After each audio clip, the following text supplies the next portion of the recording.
warahmatullahi wabarakatuh. Waalaikumsalam warahmatullahi wabarakatuh. Alhamdulillah, wassalatu wassalamu ala rasulillah Sayyidina wa maulana Muhammad ibn Abdillah wa ala alihi wa sahbihi wa man wala wa la hawla wa la quwwata illa billah. Ashhadu an la ilaha illallah wa ashhadu anna Muhammadar Rasulullah. Allahumma salli ala Sayyidina Muhammad wa ala alihi wa sahbihi ajma'in. Subhanaka la ilma lana illa ma 'allamtana innaka antal alimul hakim wa tub 'alaina innaka antat tawwabur rahim warhamna bi rahmatika ya arhamar rahimin. Amma ba'du. Ma'asyiral muslimin wal muslimat, as-shaimin was-shaimat, jamaah subuh Masjid Baiti Jannati rahimakumullah. Marilah kita berdoa, mudah-mudahan Allah Ta'ala senantiasa memberikan kita kekuatan lahir batin untuk bisa menjalankan puasa sampai akhir dengan istiqomah, mengisinya dengan amal ibadah. Yang kedua, kita mohon kepada Allah mudah-mudahan senantiasa diberikan keikhlasan dan kesabaran di dalam menghadapi bulan suci Ramadan, sekaligus mudah-mudahan dengan kesempatan Ramadan ini kita bisa mendapatkan barokah, mendapatkan rahmat dan maghfirah dari Allah Subhanahu wa Ta'ala. Tentunya kita juga berharap mudah-mudahan nantinya kita diberikan ilmu yang manfaat. Al-Hadiyah As-Salihah. Al-Fatihah. A'udzubillahi minasyaitonir rajim. Bismillahirrahmanirrahim. Alhamdulillahi rabbil alamin arrahmanir rahim maliki yaumiddin. Iyyaka na'budu wa iyyaka nasta'in. Ihdinas siratal mustaqim. Siratal ladzina an'amta 'alaihim ghairil maghdubi 'alaihim waladdallin. Amin. Insyaallah hari raya Idul Fitri kurang 26 hari. Kalau macam tengah-tengah itu, ya Allah, puasa turun lahan mikir ya. Sing wale mikir ya niku ya kan ya sak anan iki. Nek sing kerang-kerang iki mikir ya padha kecil iki. Nah, Bapak Ibu bedane ngaji ben poso karo mboten poso napa? Ya, pertama jelas Bapak Ibu, jelas bahwa setiap amal kebaikan di dalam Ramadan itu kelipatannya 700 sampai 1000. Masya Allah. Jadi saya nggak jamaah ya rugi, nggak ngaji rugi terus Bapak. Makanya Rasulullah mengatakan ada seseorang itu yang diberikan kesempatan Allah mendapatkan Ramadan, tapi dosanya tidak diampuni, hidupnya tidak berubah. Berarti dia itu orang yang paling rugi. Kalau kami rugi misalnya. Jadi kalau di luar ya, setiap kebaikan itu 10. Kalau di Ramadan setiap kebaikan itu 1000 kelipatannya. Masya Allah. Niki sing iman sing ngerasa Pak, sing gak iman ya padha ae. Niku beda sing pertama. Sing nomor kali apa bedanya? Mari subuh ngantuk. Oleh sahur kakek. Sing nomor 3 biasanya ono kopi nih, gak ono. Baik Bapak Ibu sekalian, hari ini edisinya adalah edisi turunnya Al-Quran. Panjenengan akan saya ajak untuk benar-benar mengetahui tentang sejarah bagaimana proses turunnya Al-Quran secara lengkap. Ini kadang-kadang peringatan nuzul Quran itu lah dicuplik satu maksudnya. Ini lengkap nih. Dan penuturan ini berdasarkan cerita Nabi Muhammad SAW kepada Ibunda Aisyah. Kenapa diceritakan kepada Ibunda Aisyah? Ya agar kita tahu Bapak Ibu. Loh, bukankah pada saat Nabi itu menerima Al-Quran itu istrinya bukan Aisyah, istrinya adalah Khadijah. Tapi karena Khadijah itu juga yang mengalami peristiwa itu, maka dia tidak mungkin menceritakan. Jadi hadis ini dibawa oleh Ibunda Aisyah radhiyallahu anha dan berikut penuturan Nabi Muhammad sallallahu alaihi wasallam. Pertama, dulu saya ceritakan dalam pengajian yang lalu, kalau Nabi itu sudah sekian tahun Pak, sudah menyendiri di Gua Hira, bermimpi melihat fajar, dan mimpinya itu tidak hanya datang sekali, tapi berkali-kali.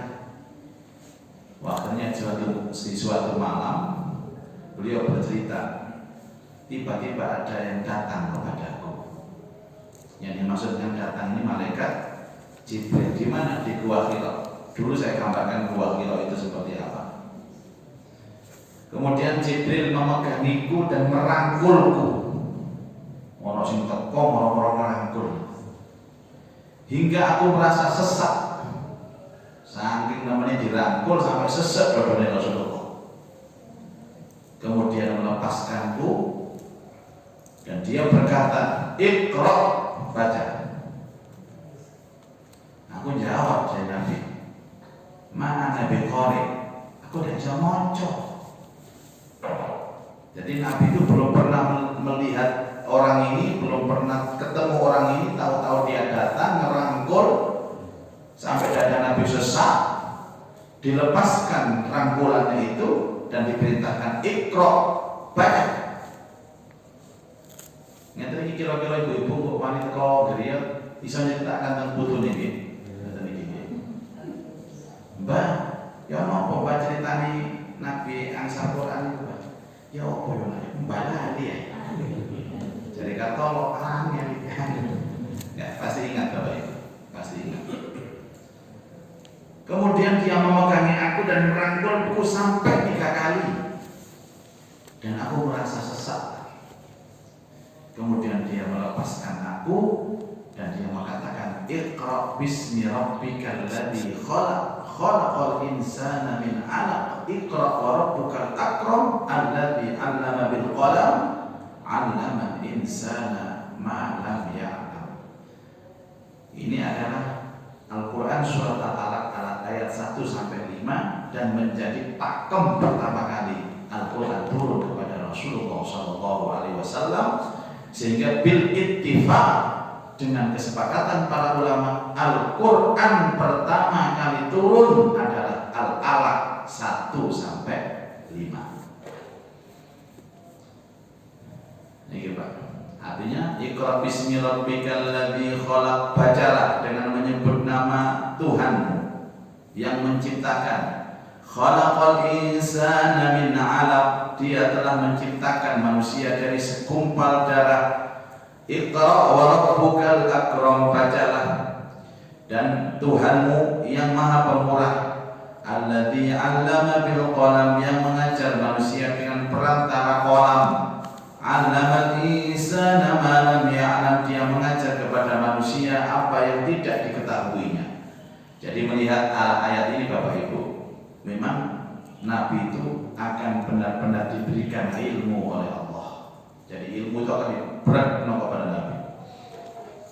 Ini jenenge ilmu laduni Bapak Ibu. Jadi ilmu laduni pertama itu ya Quran ini. Kenapa sih laduni itu? Wong nggak tahu sekolah, nggak tahu sinau, nggak tahu nopo-nopo, moro-moro pintar. Sajane laduni itu buatan kok nggak tahu sinau Pak. Nabi itu berproses laduni itu. Dan rata-rata Nabi dan Rasul itu juga diberikan ilmu laduni. Makanya kalau panjenengan tidak bisa menyerap ilmu kecuali dari Rasulullah. Cuman itu urusan-urusan yang bersifat ritual ya, terutama ritual. Ada ilmu-ilmu yang dititipkan Allah kepada manusia pada umumnya. Kayak ibu-ibu, ada yang punya keahlian ilmu masak. Kulo nggih boten saged, Mas yo ngapal Quran. Ana ibu-ibu, Pak Ustaz, jenengan kan hafal Quran nggih. Kulo nyuwun ya napa tip utawa menuni lode. Lho, ya kan iso. Terus si Quran itu ilmu Allah mencakup keseluruhan. Ya no carane masak lode sing sedok. Nah, jadi lede kalau dewa. Ya ini maksudnya bukan ilmu-ilmu furuk, ilmu-ilmu usul Bapak Ibu sekalian.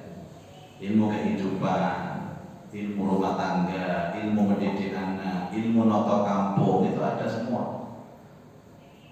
Jadi 5 ayat Al-Alaq ini menunjukkan bahwa memang nanti Nabi itu akan diangkat menjadi Rasul dan bekal untuk menjadi Rasul itu harus punya ilmu. Rasulullah SAW mengulang bacaan ini dengan hati yang bergetar. Ya nopo Pak? Mungkin kira-kira ikrar bis modern, kira-kira modern gemetar. Setelah dia baca, Rasulullah pulang untuk menemui Khadijah, istrinya.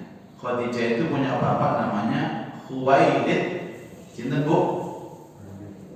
Sinten Bu? Khuwailid. Kalau takut sama ini supaya apa?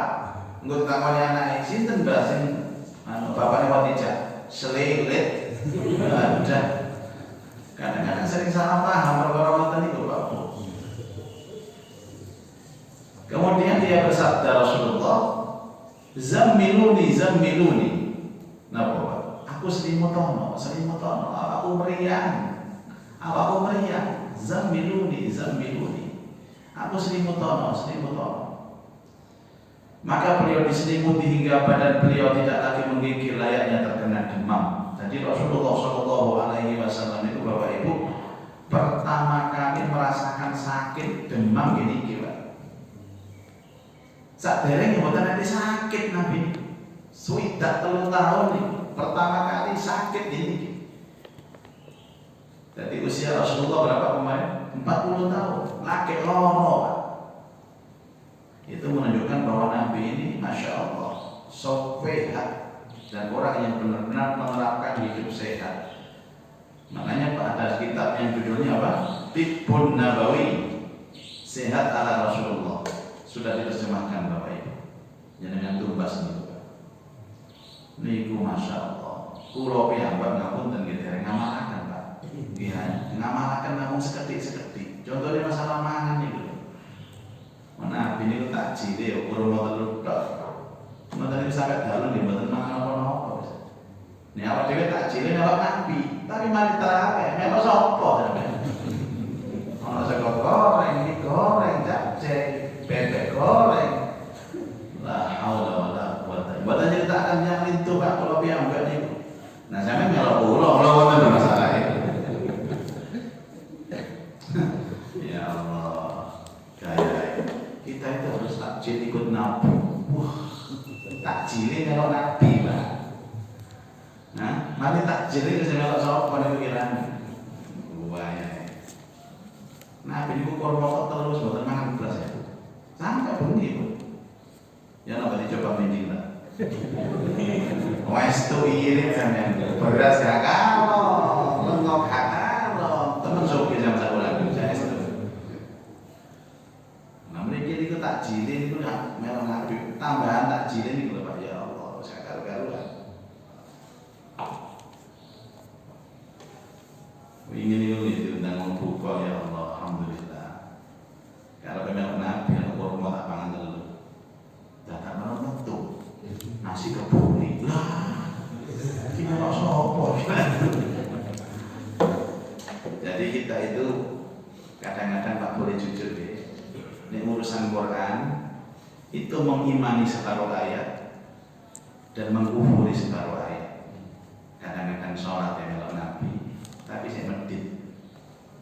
Nah, nanti pula separuh-separuh. Ya. Terus masalah mangan nih, masalah poso nih, makanya Imam Malik itu nanti nangis pas buka. Imam Malik rahimahullah taala, sing madzhab Maliki niku kuburane teng ngene kakek. Pas buka niku diundang buka bubar ngoten lho.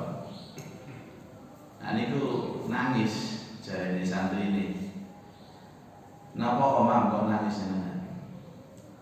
napa jenengan bersyukur kali Allah soal itu saged nutup poso ning saged buka. Sampai saking terharu nih syukur sampai nangis.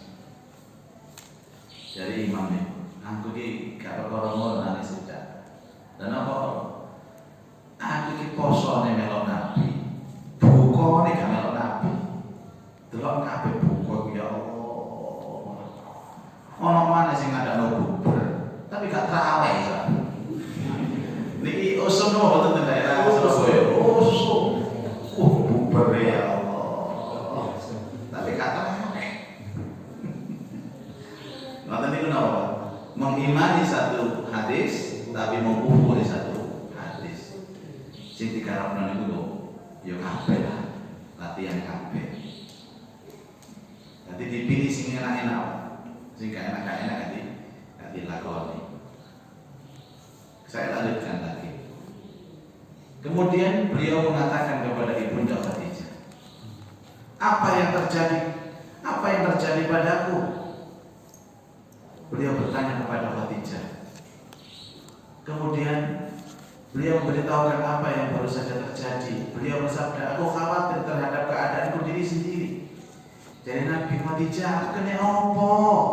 Jadi Khadijah, buatan semenerap nak, buatan semenerap, saya kena opo? Kalau gak opo-opo Masya Allah. Tapi ditenangkan, tenang. Aku khawatir opo-opo ini kan muatan kali awake menggigil terus ketemu malaikat Jibril pertama kali dirangkul sampai sesek. Opo ini bingung. Jadi Khadijah, suamiku tenanglah, diselimuti, disayang. Ngoten. Kula kan balik ngomong, kalau bukan karena peran Khadijah, Nabi bukan diangkat menjadi Nabi. Peran istri itu penting. Nah coba nih koyo ngono keadaan ini sing ketok buku yo, aman. Kenapa Pak? Kenapa? Cerita aku. Jadi bintang kan sampeyan.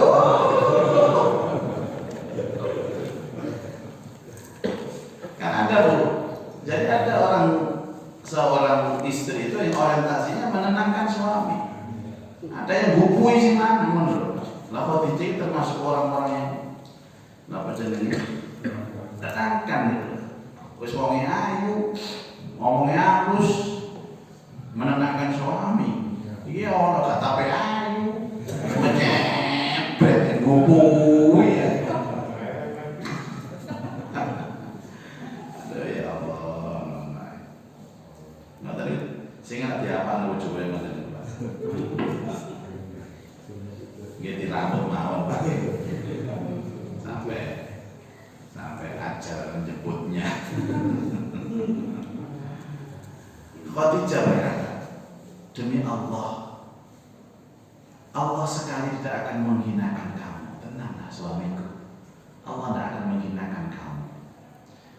Engkau ini orang yang suka menjalankan silaturahim, suka nyambung persaudaraan. Engkau tidak pernah memberikan beban kepada orang lain. Engkau ini suka memberikan makanan kepada orang miskin. Engkau ini suka menjamu tamu. Engkau suka menolong orang lain dalam kebenaran. Digedekno hati Nabi. Jadi Nabi itu berbagai macam tekanan, berbagai macam intimidasi dan ancaman dari kaum musyrikin tidak sebesar takutnya ketika menerima Al-Quran. Jadi Khadijah, jenengan ikuti yang sae. Jenengan ikuti yang sae, tenang mawon. Allah tidak akan pernah menghinakan kamu wahai suami. Nah, didampingi Pak kali Ibunda Khadijah. Kula dibayangkan nggih, jenenge bayangan mboten napa-napa kok ya. Ono masalah bojo ayu wis nang sebelah. Tenang mawon, sabar mawon. Sementara bayangan mawon Pak mboten napa-napa nggih. Saya selalu mengatakan bahwa Nabi itu ya kuat gara-gara istri Bapak Ibu. Makanya di balik seorang suami yang sukses ada istri yang hebat. Tapi di balik istri yang sukses ada suami yang stres.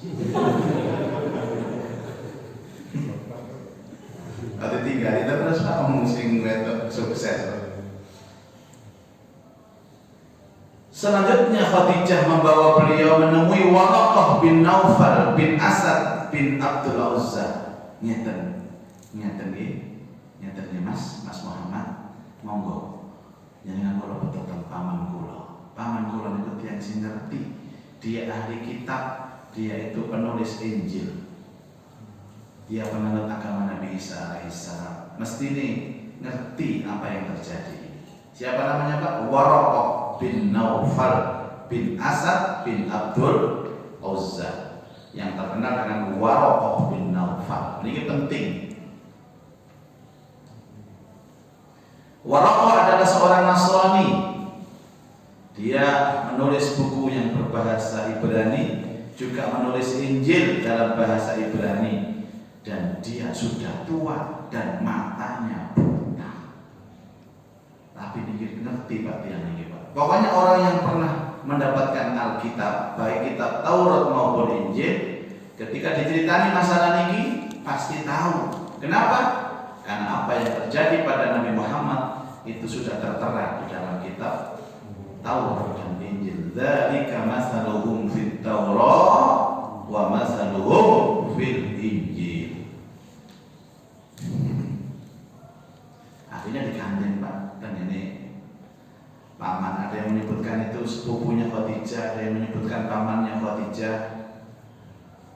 Dibawa, wahai Waraqah, katanya Khadijah, dengarkanlah kisah dari saudaramu ini. Pak, mau tolong bojo kula niki enten masalah. Jenengan pirengaken nggih critani. Enggak iso ningali, Pak. Tapi Waraqah iku awas, wis ngerti sing teko iki sapa. Silahkan bercerita. Dan Waraqah bertanya, wahai saudaraku, apa yang pernah engkau lihat? Apa yang kau lihat tadi? Rasulullah SAW mengabarkan semua yang telah dilihatnya, termasuk melihat malaikat Jibril. Kemudian Waraqah mengatakan dia itu namus. Namus itu bahasa Ibrani dari Jibril. Yang kamu temui adalah namus, yang datang kepadamu adalah namus. Siapa namus itu? Namus itu adalah seseorang yang pernah datang kepada Nabi Musa. Nabi Musa dulu pernah didatangi oleh namus ini. Dan siapapun yang didatangi orang ini pasti orang penting. Andaikan saja saya masih muda, wahai saudaraku, andaikan saja aku masih hidup pada saat kaummu mengusir kamu, maka aku beriman kepadamu, karena engkau adalah nabi dan rasul yang terakhir yang aku baca dalam kitabku. Langsung Pak. Dan benar, tak seorang pun pernah membawa seperti yang engkau bawa, melainkan akan dimusuhi. Pokoknya orang-orang yang seperti ini ciri-cirinya akan dimusuhi. Andaikan aku masih hidup pada masamu nanti, tentu aku akan membantumu secara sungguh-sungguh. Kemudian Waraqah meninggal dunia pada saat-saat turun wahyu. Itu yang memantapkan Khadijah. Khadijah bingung Pak. Berarti bujuku ini nabi Waraqah. Iya. Bujuku nabi, rasul. Budak muat apa Khadijah Pak? Ya Allah. Kadang-kadang loh. Kan ini menunjukkan status suaminya Bapak Ibu. Status sebagai seorang nabi dan kaget Bapak Ibu. Mau ibu-ibu di kejadian kaya ngoten niku. Bojone mau adem panas itu. Digawa nang wong pinter. Jangan kula iki. Nah ya muzaki. Bojo kula ki menapa niki? Bojo sampeyan niku, bojo sampeyan niku nggih. Dituk tawon niku. Ternyata bukan dari nabi. Ya Allah, dramatis kita ini. At-Tabari dan Ibnu Hisam meriwayatkan dan menjelaskan bahwa beliau pergi meninggalkan Gua Hira setelah mendapat wahyu, lalu menemui istri. Beliau pulang ke Mekah. Adapun riwayat At-Tabari menyebutkan sekilas tentang sebab keluarnya beliau dari Gua Hira, dan ini riwayatnya Pak. Ini ada dua versi dari At-Tabari. Rasulullah SAW bersabda, tidak ada makhluk Allah yang paling kubenci selain dari penyair atau orang yang tidak waras. Aku tidak kuat untuk memandang keduanya. Beliau juga bersabda, yang paling ingin kujauhi adalah penyair atau orang yang tidak waras. Sebab orang-orang Quraisy senantiasa berbicara tentang diriku dengan syair itu. Rasanya ingin aku mendaki gunung yang tinggi, lalu menerjunkan diri dari sana agar aku mati saja, sehingga aku bisa istirahat dengan tenang. Nabi itu dengan tekanan batin Bapak Ibu, diilokno wong Arab dengan syair-syairnya itu stres sampai ingin percobaan bunuh diri. Selevel lagi Pak, nyoba bunuh diri coba sampai stres itu. Sama nanti stres sampai nyoba bunuh diri bener. Akhirnya dia kobokan. Jadi itu apa Pak? Nabi bunuh diri, yang belum kobokan ini loh. Mau bunuh diri gak profesional. Mau stres macam ini Pak, dia dolek tali, gulunya di apa jadi Pak, diikat gitu. Terus dari duit-duitan sing diukur, munggah tadi, cuantono, set, delok wis gak kuat aku ngadepi urip koyo ngene ya. Bojo situ elek cerewet pisan. Anak gedut kabeh wis penggawean sak kena di PHK macam-macam wis bunuh diri ya wis. Rasulullah pernah seperti ini Bapak Ibu. Waktu delok nisor itu kok dhuwur itu jelas nabi ya, jelas nabi ya. Akhirnya saya sempat dungo Pak, tahu ngaji wong ini Pak. Saya sempat dungo, saya niat ingsun kendhat lillahi ta'ala. Mencowol banter-banter wis berharap dia mati sakal wis langsung. Akhirnya buru-buru logur gak mati Pak ya Allah. Main gelundung tok napa kedawan tampar. Iki jenenge bunuh diri gak profesional. Mesti aja dawa-dawa tampare iku iki senekel. Nampar itu Bapak. Akhirnya mulai gak situ. Jadi orang stres itu biasa Pak. Nabi sebagai seorang manusia juga pernah stres. Dan bahkan dalam pikiran beliau naik ke gunung, aku tak mencolot habis, mati bisa, tenang bisa. Selevel Nabi kalau belum dapat nur hidayah Al-Quran ya begitu Bapak Ibu. Hidupnya putus asa. Padahal ada salah satu ayat yang mengatakan wala tai'asu mir rauhillah. Janganlah kamu putus asa dari rahmat Allah. Innahu la yai'asu mir rauhillah illal qaumul kafirun. Sesungguhnya orang yang putus asa dari rahmat Allah itu adalah bagian dari orang-orang kafir. Nauzubillah min dzalik. Jenengan ini stres Pak Bu nggih. Jenengan maca buku masalah swarga seneng. Gak apa-apa disabar-sabarno kok oleh swarga. Ngoten niku. Terus pun ada Pak, pun sering-sering ngelamun nggih. Mungkin disambet sampai makhluk halus. Sing nanti ke masjid nggih iktikaf wudu, usah gak usah pilih tanah mana komen-komen. Kalau nanti nih masya Allah, poso-poso nang masjid itu kalau pojokan menang, tiba itu ruang. Tapi kira merenung tanah. Tadi gunanya iktikaf itu lah curhat dengan Allah Bapak Ibu. Ramadan itu salah satu produk ibadah yang terbaik adalah iktikaf. Iktikaf itu duduk di masjid dalam keadaan suci menghadap ke arah kiblat, kemudian ditafakkur. Ini syukur-syukur maca tasbih, tahmid, takbir, tahlil. Tapi yang penting tafakkur ini, meratapi hidup ini. Ya Allah, kula niki ketika umur 50, bojo setunggal, anak sekawan. Ya Allah, ya Allah. Diratapi sedaya, tapi meratapnya kepada Allah, bukan menungso. Jadi kan meratapkan menungso itu, kau solusinya Pak menungso dicurhati tambah susah.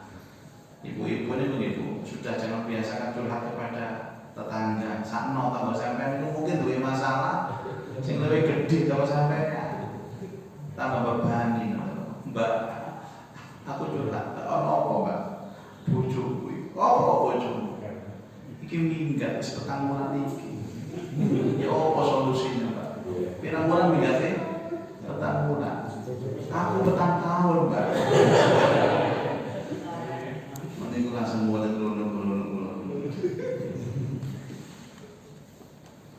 Kok ambil orang uang niku suami istri wis apik, ngoten seneng sholat, seneng sedekah. Dia seneng nang tangga ki apik, wis gak duwe cacat lah. Tapi duwe anak situ ndowok iki tentu. Jadi sing wedok ya apa sih, Pak? Awak dhewe wis gak kurang-kurang ibadah nang Allah. Sedekah kok gak kurang-kurang, bantu kok gak kurang-kurang. Awake dhewe kok ndowok.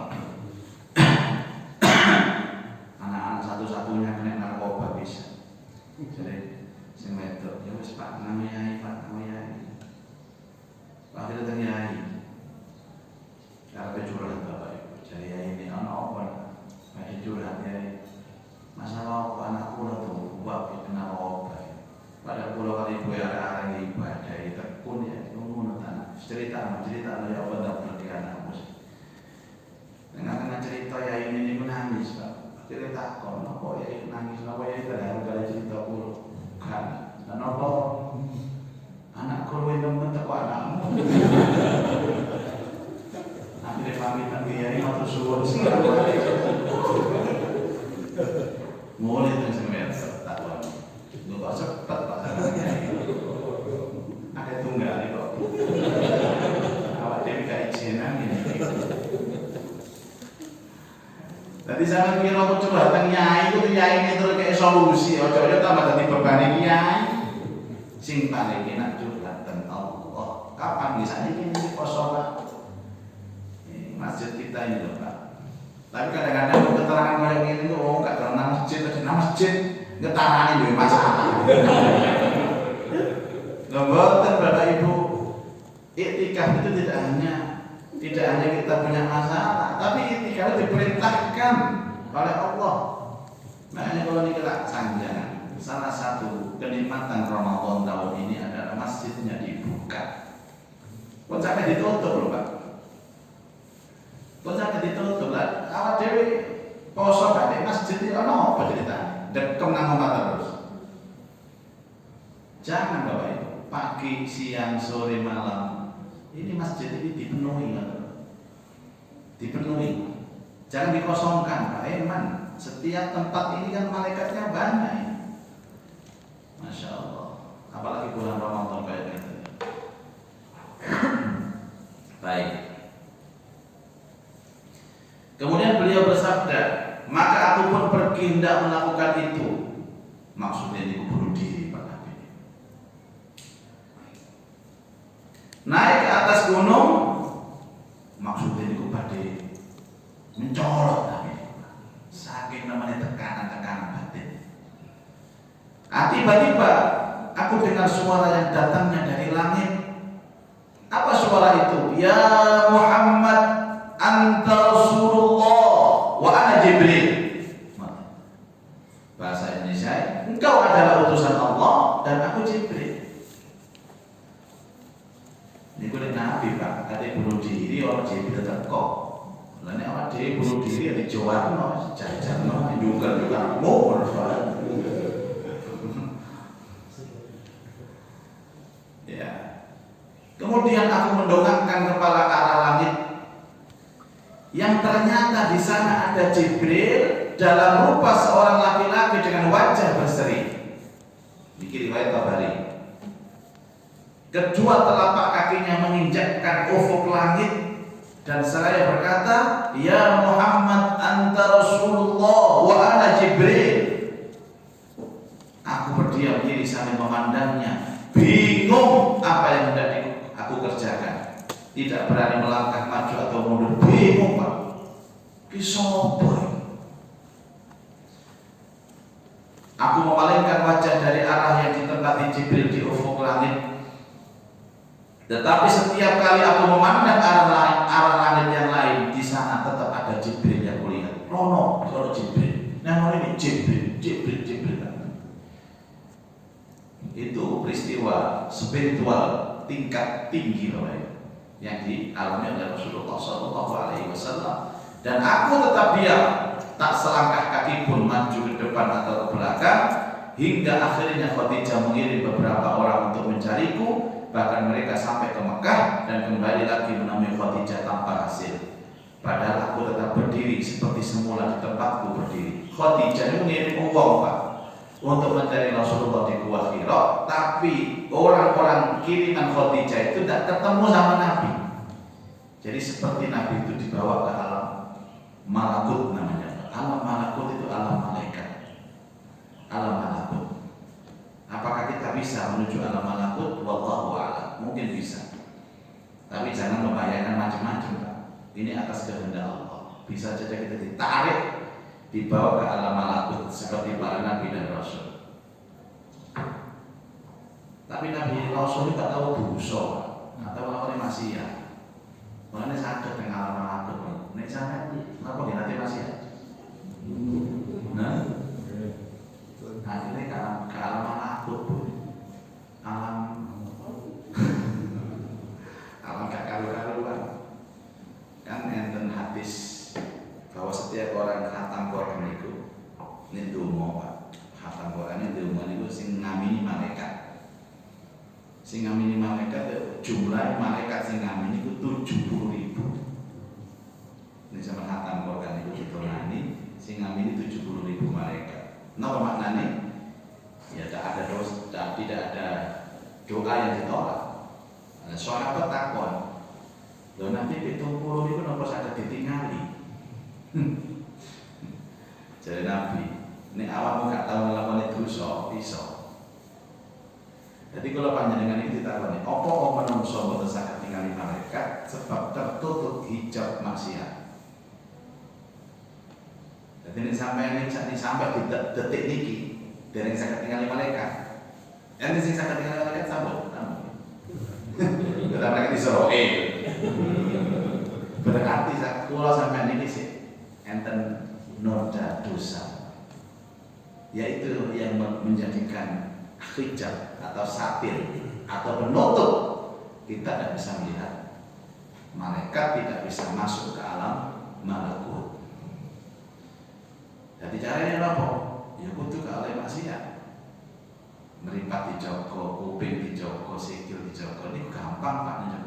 Jogo hati mesti ngene. Jogo hati ini mesti ngene. Kadang-kadang hari ngaji nanti nama tuntungan apa? Kodakan kali kopi ngono. Kene iku kali-kali didune batin. Aku kali disikno ya. Ngono iku wis maksiat, Pak. Ngono wis maksiat. Uang ya, Bapak Ibu. Napa hati niku uang. Namanya urip kampung kaya ngene iki. Njogo niku uangnya wis. Kula dhewe wis belajar. Terutama nang anak, nang bojo, nang orang tua. Kadang-kadang ndonga mulasan orang tua. Ya Allah, kalau ada merokok cek pedih. Ya Allah. Akhirnya kalau tua itu sholatnya sebelah. Ndonga itu banter. Kok ngerasanya aku ya? Ya Allah. Mangin ya Pak. Wong sing ngaji kadang-kadang gak iso njogo ati. Sing ngaji itu Pak, ora gak tau ngaji. Ngaji iki dibimbing, dididik, bisa njogo ati. Saya lanjutkan lagi. Ini edisi turunnya Quran. Kemudian setelah itu kembali ke Makkah menemui Khadijah. Jibril pergi dari aku dan aku pun pulang kembali menemui keluargaku. Sesampainya di rumah aku langsung duduk di atas paha Khadijah. Masya Allah. Aku ke rumah pulang itu duduk di paha Khadijah dan bersandar di pahanya. Allah. Tak tahu jangan jujur Pak. Zaman tahu.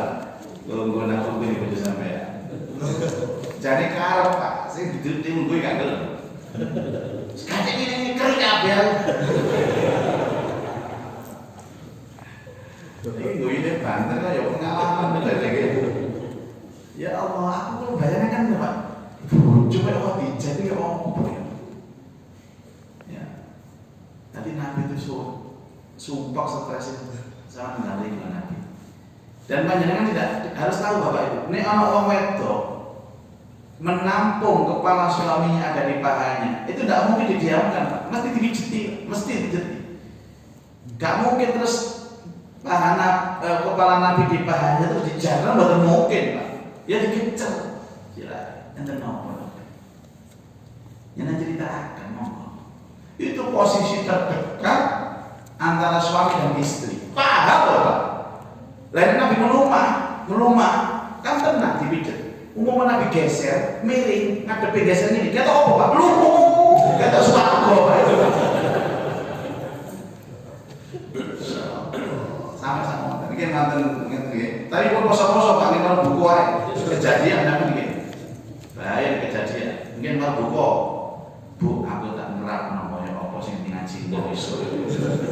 Coba aku tak turun aku bumu yuk. Bisa gak wahyu sih mudun Pak. Baik. Wahai Aba Qasim, kemana saja engkau tadi? Demi Allah aku telah mengirim beberapa orang untuk mencarimu hingga mereka sampai ke Makkah, namun mereka kembali tanpa hari. Jenengan teng pundi wae? Teng pundi jenengan? Kalau ngirim tiyang kok mboten kepanggih kali jenengan. Kemudian aku memberitahukan apa yang telah kulihat. Dia berkata, Abshir.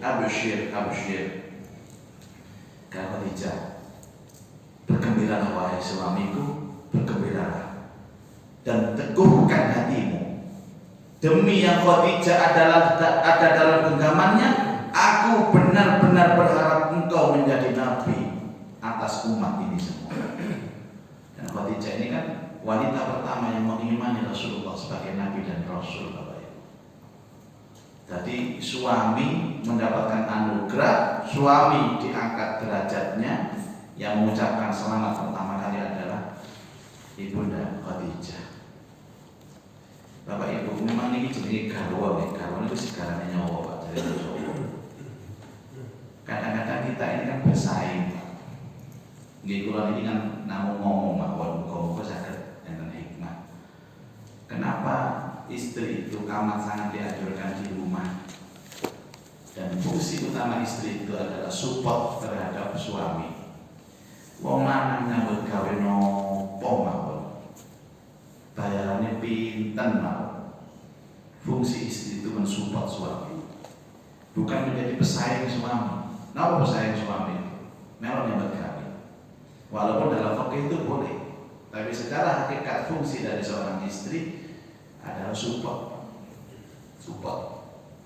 Bu, sebenarnya saya ngakek dina iki aku mek oleh dhuwit 10.000. Gak apa-apa, Pak. 10.000 luwe apik. Sing barokah timbangane 10 juta barokah. Sawangane ngomong kaya ngoten sampeyan atine. Tapi sing akeh luwe apik maneh, Pak. Karena kadang-kadang suami dari kerja capek, tidak mendapati istrinya, karena istri juga bekerja. Gak ono wong lanang nelongso kok nyambut gawe mulih ndak padha bojo. Nelongso saya. Niki curhat-curhati wong muni kula tampung sedaya. Nek kula mboten bojo kula nganggo teng mriki. Mesti ono. Tidak ada seorang laki-laki yang nelongso di rumah wis nyambut gawe pegel-pegel gak ono wong. Bojone gak ono. Wis bojone gak ono, sing ketok gak ono. Nang meja makan gak ono badokan. Wis tolak. Akhire metu Pak, ndelek warkop, lak sing dodol, rondo-rondo. Endel bisa. Nek nyambel niku mulai bokonge goyang-goyang. Ya Allah. Saya melihat Khadijah. Ya Allah, Khadijah. Makanya kalau ibu-ibu ingin jadi wanita salihah, potret contoh adalah Khadijah. Akhirnya apa? Khadijah beranjak pergi menemui Waraqah dan mengabarkan kepadanya, dan Waraqah Pak tadi Pak mengatakan subhanallah, subhanallah, maha suci Allah. Demi diri Waraqah yang ada di dalam genggamannya. Supaya yang biasa walladzi nafsi biyadi, demi yang diriku ada dalam genggamannya. Namus yang besar datang kepada Musa, kini datang kepada suamimu. Namus itu Jibril. Dulu orang ini pernah datang kepada Musa, sekarang datang kepada suami. Dan katakan kepadanya agar meneguhkan hatinya, dia seorang nabi dan rasul. Ulang dari situ bisa mengabarkan apa yang diucapkan Waraqah. Rasulullah SAW meninggalkan istrinya dan pergi ke Mekah. Beliau bertemu dengan Waraqah setelah mendengar penuturan langsung dari Waraqah. Waraqah berkata, demi diriku yang ada di tangannya, engkau adalah benar-benar nabi. Nama yang besar telah datang kepadamu seperti yang pernah datang kepada Nabi Musa alaihissalatu wassalam. Apa yang terjadi setelah Nabi menerima wahyu yang pertama? Tunggu dalam pengajian berikutnya. Berarti kemis ngajeng perai kalau tentu gak sebuah kota. Tadi dua kemis latih nih Pak. Sabar Bu. Ini ujian. Yang penasaran. Tanggal 22 saya ada tugas keluar kota. Jadi nanti kita bertemu setelah tanggal 22. Ambil nih Mas. 22 tambah 29. Tanggal 1. Terus pokoknya setelah 22 insyaallah. Mudah-mudahan kita semuanya mendapatkan ilmu yang manfaat. Al-Fatihah.